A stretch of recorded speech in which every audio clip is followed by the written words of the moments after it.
விஸ்வநாதன் பொண்ணுக்கு எதிரா அந்த பையன் சார்பில் யார் ஆஜராக போறது? அப்பாவே பிள்ளைக்காக ஆஜராக போறாரு.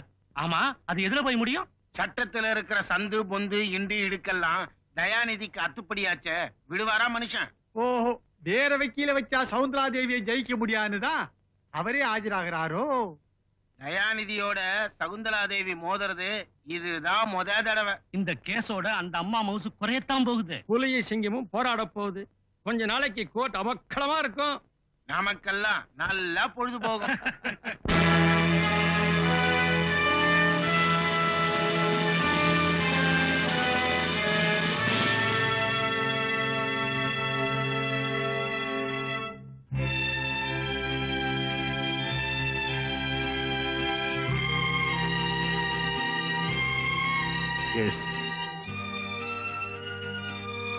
இந்த வழக்கில் அட்வொகேட் தயாநிதியின் மகன் ராஜா மீது கோர்ட் குமாஸ்தா விஸ்வநாதனின் மகள் ராதா தனது வக்கீல் சகுந்தலா தேவியின் மூலம் குற்றப்பத்திரிகை தாக்கல் செய்திருக்கிறார். ராஜா ராதாவை காதலித்து கல்யாணம் செய்து கொள்வதாக வாக்களித்தார் என்றும் அந்த அடிப்படையில் ராதா கர்ப்பமடைவதற்கு காரணமாக இருந்துவிட்டு பிறகு கல்யாணம் செய்து கொள்ள மறுத்துவிட்டார் என்றும் குற்றம் சாட்டப்பட்டிருக்கிறது.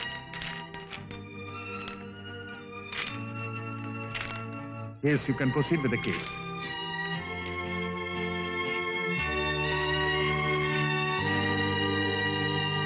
நான் சொல்வதெல்லாம் உண்மை. நான் சொல்லுவதெல்லாம் உண்மை. உண்மையை தவிர வேறில்லை. உண்மையை தவிர வேறில்லை.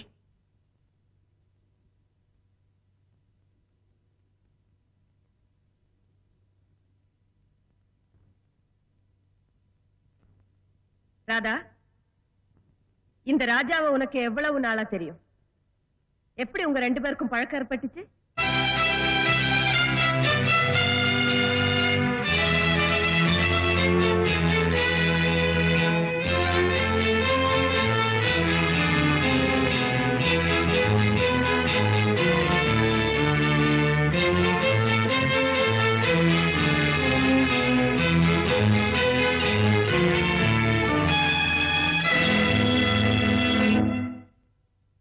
யுவர் ஆனர், பெண் என்பவள் எப்பொழுதுமே வசப்படுகிறவள், அன்பு வசப்படுகிறவள், காதல் வசப்படுகிறவள், ஆண்கள் வசப்படுத்துகிறவர்கள்.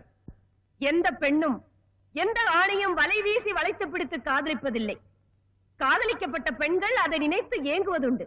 ஆனால் அலைந்து திரிந்து காதலிப்பவர்கள் ஆண்கள் தான். யுவர் ஆனர், இந்த உண்மை அடிப்படையில் அப்பாவியும் அரியா பருவமும் கொண்ட 17 வயது மைனரான என் கட்சிக்காரர் ராதாவை குற்றம் சாட்டப்பட்ட இந்த ராஜா எப்படியோ காதல் வசப்படுத்தி விட்டார். ராஜா ராதாவை காதலித்தது அவள் அன்பை அடைய வேண்டும் என்பதற்காக அல்ல, அவள் அழகை அனுபவிக்க வேண்டும் என்ற வெறி. அந்த காம வெறிக்கு காதலின் பெயராலும் கல்யாண நம்பிக்கையாலும் என் கட்சிக்காரர் ராதா பலியானாள். யுவர் ஆனர், காதல் வேறு, காமம் வேறு. ஆணுடைய சரீர பசிக்கு பெண்ணுடைய உடல் தேவைப்படுகிறது. ராஜாவின் தேவை தீர்ந்து விட்டது. ராதாவுக்கு கல்யாணம் தேவைப்பட்டது. ராஜா தட்டி கழித்தார். ராதா கர்ப்பமானாள். ராஜா கல்யாணத்திற்கு மறுத்து விட்டார். ராதா பெற்றோரால் வெறுத்து ஒதுக்கப்பட்டாள். விதி என்ற வெள்ளத்தில் அவளை தள்ளிவிட்ட ராஜா நாளைக்கு வேறொரு பெண்ணை மணந்து கொண்டு உல்லாசப்பட ஓட்டப் போகிறார். இது என்ன நியாயம்? இது என்ன நீதி? யுவர் ஆனர், சென்ற டிசம்பர் 83 சென்னையில் நடந்த அனைத்து பெண்கள் சங்க மாநாட்டில் ஹைகோர்ட் நீதிபதி சொன்ன கருத்தை இங்கு நான் படித்து காட்ட வேண்டியது அவசியம் என்று கருதுகிறேன். பெண்களை மானபங்கப்படுத்துபவர்களுக்கு 10 ஆண்டு கடுங்காவல் ஜெயில் தண்டனை விதிக்கப்பட வேண்டும் என்று பாராளுமன்றத்தில் நிறைவேற்றப்பட்ட சட்டம் மிகவும் வரவேற்கத்தக்கது. இந்த சமுதாயத்தில் ஒரு பெண் மானபங்கம் செய்யப்பட்டால் அவள் தற்கொலை செய்து கொள்வதை தவிர வேறு வழி இல்லை. பெண்களுக்கு இழைக்கப்படும் கொடுமைகளை ஒவ்வொரு பெண்ணும் சிந்தித்து பொறுத்துக் கொள்ள வேண்டிய நிலையில் இருக்கிறார்கள். பெண்கள் இதுவரை ஆண்களுடைய கொடுமைகளை எதிர்த்து போராடியதில்லை. ஆனால் இப்போது பெண்கள் தங்கள் உரிமைகளுக்காக போராடும் காலம் வந்துவிட்டது.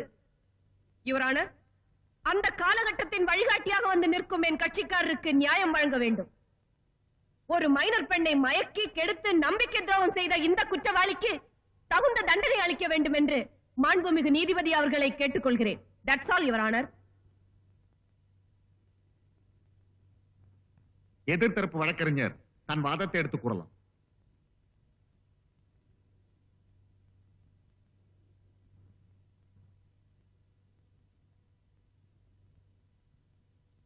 Look, minor Radha. I object your honour. எதிர்த்தரப்பு வக்கீல் என் கட்சிக்காரரை கேலி செய்கிறார். அவள் பெயர் மைனர் ராதா அல்ல, வி ராதா அல்லது ராதா விஸ்வநாதன். யுவர் ஆனர், ராதா அப்பாவி, அறியா பருவம் கொண்ட மைனர் என்று வாதியின் வக்கீல் வர்ணித்தார். ராதா மைனர் என்பதால் ஏமாற்றப்பட்டார் என்ற காரணத்தின் அடிப்படையிலே தான் இந்த வழக்கே தொடரப்பட்டிருக்கிறது. அதை எல்லோருக்கும் சுட்டிக்காட்ட வேண்டும் என்பதற்காகவே இவரை நான் அப்படி அழைத்தேன். Objection overruled. மைனர் ராதா, அறியா பருவத்தில் இருக்கிற நீ ராஜாவை காதலிச்சது அறிஞ்சா அறியாமலா? நீங்க கேக்குறது எனக்கு சரியா புரியல. ராஜாவை நீ விரும்பித்தானே காதலிச்ச? ஆமா. எதுக்காக காதலிச்ச? கல்யாணம் செய்துக்கிறதுக்காக. ஏன் கல்யாணம் செய்துக்கணும்? நான் அவரை மனசார காதலிச்சேன். நீ காதலிச்சதுனால அவரை கல்யாணம் செய்துக்கணும்னு நினைச்சியா, இல்ல கல்யாணம் செய்துக்கணுங்கிற ஆசையினால காதலிச்சியா? கல்யாணம் செய்துக்கணுங்கிற எண்ணத்துலதான் காதலிச்சேன். எண்ணமா ஆசையா? எப்படி வேணாலும் எடுத்துக்கோங்க. குட். ராஜாவை கல்யாணம் செய்துக்கணும்னு ஆசைப்பட்ட, அதனால காதலிச்சேங்கிற. ஏன் ராதா, அந்த இன்ஸ்டிடியூட்ல எத்தனையோ வாலிபர்கள் இருக்கும்போது ராஜாவை மட்டும் ஏன் கல்யாணம் செய்துக்கணும் ஆசைப்பட்ட? நல்லா இருக்கு சார் நீங்க கேக்குறது. அத்தனை பேரும் என்ன காதலிக்கலையே, அவர் ஒருத்தர் மட்டும்தான் என்ன காதலிக்கிறதா சொன்னாரு. ஓ அப்படியா? வேற யாரோ ஒருத்தர் உன்னை காதலிக்கிறேன்னு சொன்னாலும் அவரை நீ கல்யாணம் செய்துக்கணும்னு ஆசைப்படுவ, அப்படித்தானே? இல்ல, கண்ட வாலிபர்களையோ நான் கல்யாணம் பண்ணிக்க ஆசைப்பட்டதும் இல்ல, காதலிக்க நினைச்சதும் இல்ல. இந்த ராஜாவை மட்டும் ஏன் காதலிச்ச? ஏன் கல்யாணம் செய்துக்கணும்னு ஆசைப்பட்ட? ஏன்? என்ன என்ன ஏன்னா ராஜா பெரிய லட்சாதிபதியோட ஒரே புள்ள, காரு, பங்களா, எஸ்டேட் எல்லா வசதியும் இருக்கு. இவரை கல்யாணம் செய்துக்கிட்டா வேலைக்கு ஒரு ட்ரெஸ் பண்ணிக்கலாம், நாளைக்கு ஒரு கிளப்புக்கு போகலாம், சகல சௌரியத்தோட சமூகத்தை உயர்ந்த அந்தஸ்தில் இருக்கலாம். அதுக்காகத்தானே அவரை காதலிச்சேன், அதுக்காகத்தானே அவரை கல்யாணம் பண்ணி ஆசைப்பட்டேன். இல்ல இல்ல, இது போய். ஆமா ஆமா, இதுதான் உண்மை.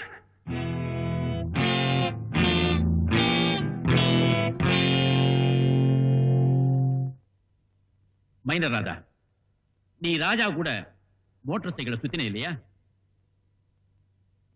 ஆமா. எங்கெல்லாம் போன? பார், பீச், ஹோட்டல், சினிமா தியேட்டர். அங்க எல்லாம் அவரோட இருந்தப்போ எப்பவாவது கல்யாண பேச்ச அவரா ஆரம்பிச்சாரா? அவரா ஏதாவது வாக்குறுதி கொடுத்தாரா? இல்ல. அப்போ கல்யாணம் பண்ணிக்கிற எண்ணமே அவருக்கு இல்ல, உனக்குள்ள ஒரு ஆசை அப்படி இருந்திருக்கு இல்ல? என் மாதிரி அவருக்கும் அந்த எண்ணம் இருக்குன்னு தான் நான் நினைச்சேன். நீ மட்டும்தான் நினைச்ச, அவர் நினைக்கல, அதனால சொல்லல. அதுதான் உண்மை. இந்த உண்மை அப்புறமா தான் எனக்கு நோ தெரியும். No no no. கௌரவங்கிற கோட்டுக்குள்ளேயே ராஜா நின்னுட்டாரு, நீ அதை தாண்டி கற்பனை உலகத்துக்கு போய் கனவு கண்டிருக்க இல்ல? வெல், யுவர் ஆனர், அப்பாவி, அறியா பருவம் கொண்ட மைனர் என்றெல்லாம் வர்ணிக்கப்பட்ட இந்த ராதா தரித்திர நிலையிலே இருந்தாலும் தந்திரக்காரி. வரதட்சணை கொடுத்து வாழ வைக்க முடியாத ஒரு வறுமையான குடும்பத்திலிருந்து விடுபடுவதற்காக திட்டம் வகுத்தாள். டைப்ரைட்டிங் இன்ஸ்டிடியூட்டில் அத்தனை பேரிலும் ராஜா ஒருவனே லட்சாதிபதி என்பதை தெரிந்து கொண்டாள். அவரை பிடிப்பதற்காக காதல் என்னும் கண்ணி வைத்தால், கண்ட இடங்களுக்கு கூட்டிச் சென்றால், சந்தர்ப்பம் கிடைக்கும் போதெல்லாம் கல்யாண பேச்சு எடுத்திருக்கிறாள். ஆனால் ராஜா அது சம்பந்தமாக வாயை திறக்கவே இல்லை என்பது வாதியின் வாக்குமூலத்திலிருந்து நன்றாக புரிகிறது. யுவர் ஆனர், இப்பொழுதுதான் என் வாதத்தின் முக்கியமான பகுதிக்கே நான் வருகிறேன். ஆவதும் பெண்ணால், அழிவதும் பெண்ணால். கண்ணகி பிறந்த அதே மண்ணில் தான் மாதவியும் பிறந்தாள். கோவலன் ஒரு உத்தம பத்னியின் கணவன் என்று தெரிந்திருந்தும் மாதவி அவனை மயக்கி வசப்படுத்தவில்லையா? அதே கலையை தான் கையாண்டிருக்கிறாள் இந்த மைனர் ராதா. கடற்கரைக்கு கூட்டிச் சென்றால் தன் அழகு மேனியை நீரிலே நனைய வைத்த அங்கங்களை படிச்சிட வைத்தாள். உல்லாச விடுதியின் அறைக்குள் அழைத்துச் சென்றால் அங்கே அந்த இரும்பு துண்டை இந்த காந்தம் இழுத்துக் கொண்டது. ஐ ஆப்ஜெக்ட் யுவர் ஆனர். குற்றவாளியின் வக்கீல் என் கட்சிக்காரரை தவறான திசைக்கு திருப்புகிறார். தகுந்த ஆதாரம் இல்லாமல் தலையை கால் என்றும் காலை வால் என்றும் கூறுகிறார். உண்மையை மறைத்து பெண்மையை இழிவுபடுத்துகிறார். No your honour, no. பெண்களை பற்றி எந்த குறையையும் நானாக சொல்லவில்லை, கதைகளில் இருப்பதைத்தான் எடுத்துச் சொன்னேன். என் தாயும் பெண்ணே, தாரமும் பெண்ணே. நான் தலைகால் புரியாமல் பேசவில்லை, தகுந்த ஆதாரங்களோடு தான் வாதாடுகிறேன். யுவர் ஆனர், என் கட்சிக்காரர் மூலமாகவே நடந்த உண்மைகளை தாங்கள் அறிய செய்ய வேண்டியது என்னுடைய கடமை. அதற்கு தங்களுடைய அனுமதியை கூறுகிறேன். Yes, proceed. தேங்க்யூ. மிஸ்டர் ராஜா, உங்களுக்கும் ராதாவுக்கும் என்ன உறவு, எப்படி தொடர்பு? டைப்ரைட்டிங் இன்ஸ்டியூட்ல ஒண்ணா படிச்சதுல கொஞ்சம் பழக்கம். பழக்கம்னா சாதாரண சிநேகிதம். நீங்க அவளை காதலிச்சீங்களா? இல்ல. கல்யாணம் செஞ்சுக்கிறதா சொன்னீங்களா? இல்லவே இல்ல. நீங்க 2 பேரும் எங்கேயாவது பிக்னிக் போனது உண்டா? உண்டு. எங்க? மகாபலிபுரம். எப்போ? 4 மாசத்துக்கு முன்னால. தேதி நானும் இருக்கா? டிசம்பர் 5ஆம் தேதி. அன்னைக்கு என்ன நடந்தது? ராதா என்ன பீச்சுக்கு கூட்டிட்டு போனேன். கடல்ல குளிக்கலாம்னு சொன்னா. எனக்கு நீச்சல் தெரியாதேன்னு சொன்னேன். திடீர்னு என்ன பிடிச்சி அலையில தள்ளிட்டா. அவளை என் மேல விழுந்துட்டா. என் துணியெல்லாம் நனைஞ்சிடுச்சு. இந்த ஈர துணியோட எப்படி வீட்டுக்கு போறதுன்னு கேட்டேன். பக்கத்திலே ஹோட்டல் இருக்கு, அங்க ஒரு ரூம் எடுத்து துணியெல்லாம் காய வச்சுட்டு அப்புறமா போலான்னு சொல்லி கூட்டிட்டு போனா. அப்புறம் ஒரு ரூமுக்குள்ள போனதும் கதவு மூடி தாப்பா போட்டுக்கிட்டா. பட்டுன்னு புடவை அவுத்து போட்டுட்டு என்ன ஒரு மாதிரியா பார்த்தா. எனக்கு வெக்கமா இருந்தது. திரும்பி நின்னுக்கிட்டேன். அவ சிரிச்சுக்கிட்டே, இந்த காலத்துல இப்படி ஒரு மக்கு பிள்ளையான்னு சொல்லிக்கிட்டே கமான் சொல்லிக்கிட்டே என்ன இறுக்கி பிடிச்சுக்கிட்டா. கன்னத்துல கழுத்துல எங்க பார்த்தாலும் முத்தம் கொடுத்தா. நான் அப்படியே பயந்து அவளை தள்ளிட்டு வெளியே ஓடி வந்துட்டேன். அதுக்கப்புறம் அந்த அப்பாவி பொண்ண எங்கேயாவது சந்திச்சுங்களா? நான் சந்திக்கல, அவதான் என்ன சந்திச்சா. எப்போ? 2 மாசத்துக்கு அப்புறம். அப்ப என்ன நடந்தது? நீங்க என்ன கல்யாணம் பண்ணிக்கணும்னு சொன்னா, நான் எங்க அப்பா அம்மா அனுமதி இல்லாம யாரையும் கல்யாணம் பண்ணிக்க மாட்டேன்னு அடிச்சு சொல்லிட்டேன். அதுக்கப்புறம் நான் கர்ப்பமா இருக்கேன்னு சொன்னா. நான் அப்படியே நடுங்கிட்டேன். ஐயோ, கல்யாணம் ஆகிறதுக்கு முன்னாடி எப்படி கர்ப்பமானேன்னு கேட்டேன். கல்யாணம் ஆகிறதுக்காகவே கர்ப்பமானேன்னு சொன்னா. உன் வயித்துல இருக்கிற குழந்தைக்கு யார் அப்பான்னு கேட்டேன். எவனோ ஒருத்தன் இப்போதைக்கு நீதான்னு சொன்னா. சத்தியமா நான் இல்லைன்னு சொன்னேன். நீ இல்லைங்கிறது எனக்கும் உனக்கும் மட்டும்தான் தெரியும். உலகத்துக்கு நீதான் என் புருஷன். உன்னை சும்மா விட மாட்டேன். கோர்ட்ல கேஸ் போட்டு உன்னையும் உங்க அப்பாவையும் கொண்டு போய் நிறுத்திடுவேன்னு சொன்னா. மிரட்டினா. Please help me. Stop it. Your Honor, இந்த நாட்டிலே வறுமையின் பெயரால் கற்பு விலை போகிறது. ஆனால் இதோ இந்த மைனர் ராதா அப்படி அல்ல. இவள் ஒரு தனி ரகம். வசதியான வாழ்க்கை வாழ வேண்டும் என்று ஆசைப்பட்டால் அதற்காக உண்மையிலேயே அப்பாவியான ஒரு பணக்கார வாலிபனை பிடித்து பல இடங்களுக்கு அழைத்து சென்றாள். ஊரில் பலர் பார்க்கும்படி செய்துவிட்டு தன்னையே கல்யாணம் செய்து கொள்ள வேண்டும் என்று மிரட்டி இருக்கிறாள். தான் ஒரு பெண், அதிலும் கர்ப்பிணி என்பதை வைத்து எல்லோருடைய அனுதாபத்தையும் பெற்றுவிடலாம் என்பதே அவளுடைய நோக்கம். இவள் பெண்மைக்கே களங்கம்.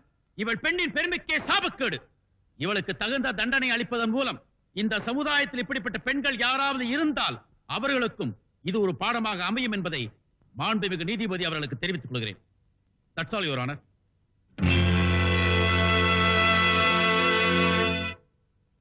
வழக்கை வருகிற 9ஆம் தேதிக்கு ஒத்திவைக்கிறேன்.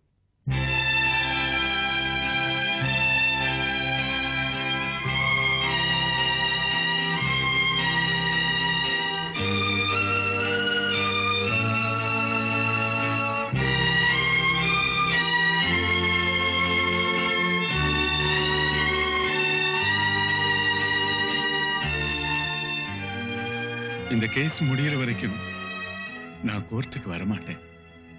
இந்த லீவ் லெட்டர் தயவு செய்து கொடுத்துருங்க. சரி, கொடுத்துடுறேன் சார். தேங்க்ஸ்.